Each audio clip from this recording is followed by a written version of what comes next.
Wednesday night, Arsenal 1, Man City 3. Long time coming, this game. How was it, Charlie Eccleshare? Well, I think it went the way a lot of people thought it would. It felt like a sort of challenger against champion kind of match. I think they were pretty even, but the champions had the greater know-how.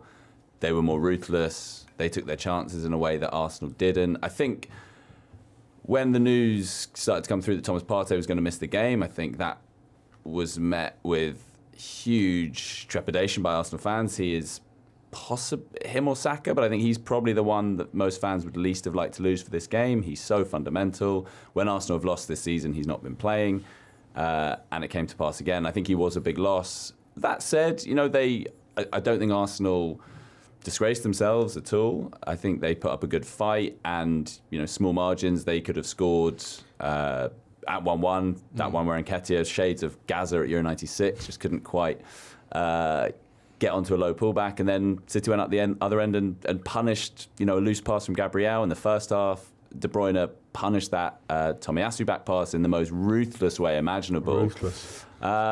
So yeah, I think it was small margins, but City just have the edge in the big moments. Right. Do they have the edge in the title race now? I think so. Yeah, I mean, it feels like it seems strange that actually Arsenal level on points, but Arsenal have the game in hand, so they do still have a lead of sorts, because it felt very much like City. That was a big statement that they are now the front runners and have the momentum. It'll be really interesting to see how Arsenal respond. I mean, last season they had 3 successive defeats when they were going for top 4. They did actually rally really impressively. They didn't finish 4th, but they came back, won a few games in a row against Chelsea, United, West Ham. What do they do now? Because they're in a similarly sticky spot. How long is Partey out for? Well, it's apparently not a major issue. It's muscular, which never sounds great, but they haven't offered any time frame. You'd imagine Saturday, especially as it's the early kickoff, would come too soon for him, and it really can't be overstated how big a loss that is. He's so crucial to the way they play. Although Jorginho did quite well. He did do well, and he grew into the game. Yeah. But I think he is at fault for the second and the third, partially because he fails to read the situation, I think, in the way Partey would have done, because you can see he's behind play on the second goal. As the ball comes across, he's kind of jogging back. He doesn't really read where he's supposed to be. And for the third goal, Gundogan just goes past him. He's the wrong side of Gundogan. So I think general sort of unawareness of where he needs to be defensively. I think those Which was two always moments, one of the criticisms he had at Chelsea. And here you're up against City. Totally. And when Arsenal lost 3-1 at United earlier in the season, Partey missed that game, and Sambi Lokonga similarly was caught out when United countered. I mean, Partey is kind of what separates Arsenal from that late era Wenger team and the Emery team. We'll talk about Unai Emery because they play Emery's Villa. He is, he has the discipline, allows the players to go forward. When he's out the team, they can still look a bit ragged. And like they did for the second goal that you mentioned, where all of a sudden they give the ball away and they're completely outnumbered. So they need him back. They really do.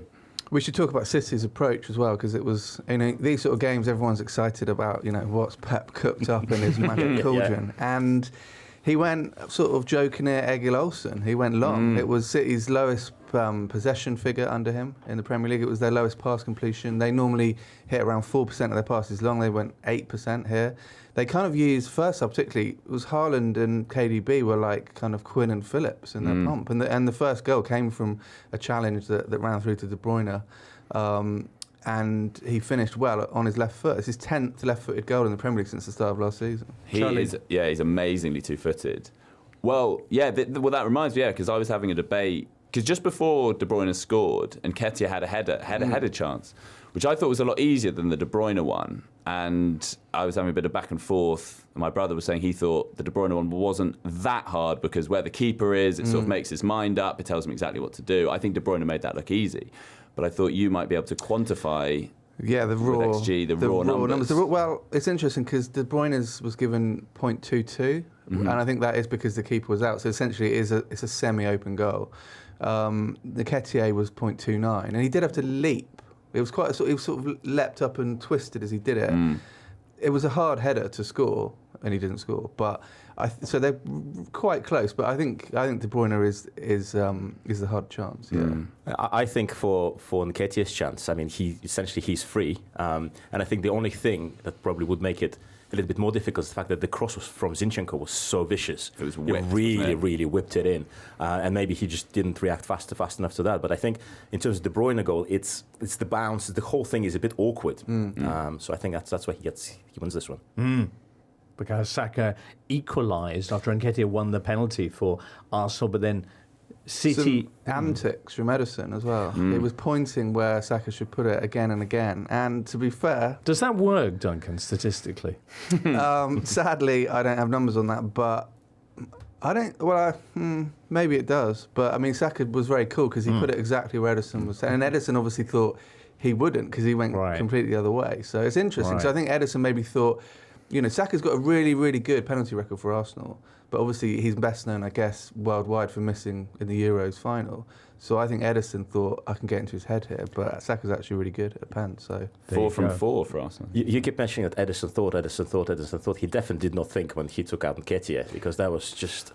What did you think of that? Is that a second booking? No, I don't think it is like a vicious challenge or anything.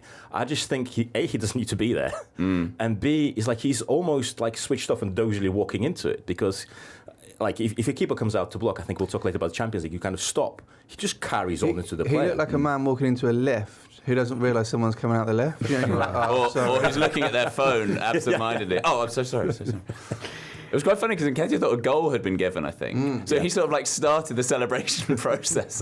He's like, no, it's not a goal. Put your fake phone away.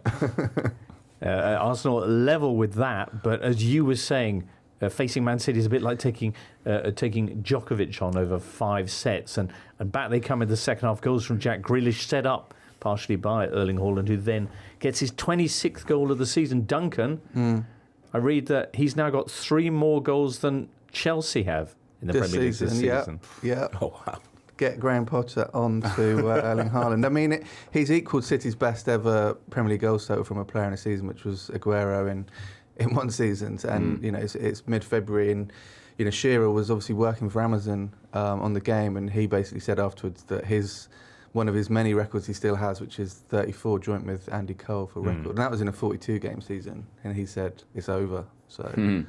It's such a weird season because I think people are still wondering how Haaland fits into that team, and is he playing well? And he's rattling in the goals. He's literally, he goes from either he doesn't score and it's Haaland makes it worse, or he gets 2 or 3 and it's like, it's that man Haaland again, and there seems to be like nothing in between. But also Spurs are in such weird form, and yet they didn't even allow him a shot or a touch in the box. And that's why I do think Arsenal have still got a chance, because I don't think the City team are going to rattle off 11 wins in a row now. I think they are going to drop points again. And I think from a historical point of view, obviously we're going to talk about Arsenal going to Villa at the weekend. If you think back to 2008, late February, they went to Birmingham, same city, drew 2-2, lost Eduardo to injury. Gallas sat on the pitch at the end. And I know a few Arsenal fans have said that this season is reminding them of that campaign a little bit. Really? Yeah. Let's hope they don't get as rattled. But also what Haaland does, he rattles defenders sometimes, because definitely rattled Gabriel. Eventually he just wore them down. I think that led to that mistake. Well, and there was your that would have been a penalty. Sasha, are top class. Thanks. Magnificent. But I do think, because I tweeted yesterday about Djokovic and City. They do feel so similar to me. City are so relentless, not just in an individual game, but in a title fight. The way, and with Djokovic as well, you can be a set up and you can think, like, I've got this guy. All of a sudden, you lose your second, you'll fall down in the third. And with City, again, Arsenal were, 5 points clear with the game in hand. And again, like with Djokovic, what will always happen is during a major, people say, is he injured? Something doesn't quite look right with him. And then obviously a week later, he's cruising to a title. Same with City. When they lost to Spurs, it was, there's something not quite right at City. And here they are top and probably going to win the league again. Yeah. Just going back historically even further. 1990-91, Arsenal won the league, but they had points docked for a brawl at Old Trafford. I was thinking, if you can take points off a team for basically just a little bit of handbags with Brian McClare, give them points? And if you've admitted that they shouldn't have, conceded a goal at the weekend, right? Give Arsenal 2 points. Okay, Duncan, it's a thought. Or could you replay the last 20 minutes? Yeah. There was a Real Madrid game in the 2000s where it was abandoned with about 4 minutes to go. And in Spain, they don't replay the whole game. They just So but you can rename your team in between. So Real Madrid named like 7 up front. They needed 1 goal. They scored, and then they made like 3 substitutions with all defenders coming on. So you're still allowed to make 3 substitutions. Yeah. Did you? Yeah, because otherwise you might have to replay like injured players. Sorry, them's the rules. The Totally Football Show podcast is available 3 times a week, bringing you all the football news you could reasonably be expected to care about. We've got views, we've got stats, we've got analysis, we've got some of the best football writers around, and the whole thing is absolutely free. So have a listen on Spotify or Apple Podcasts or all the usual places by clicking on the link below.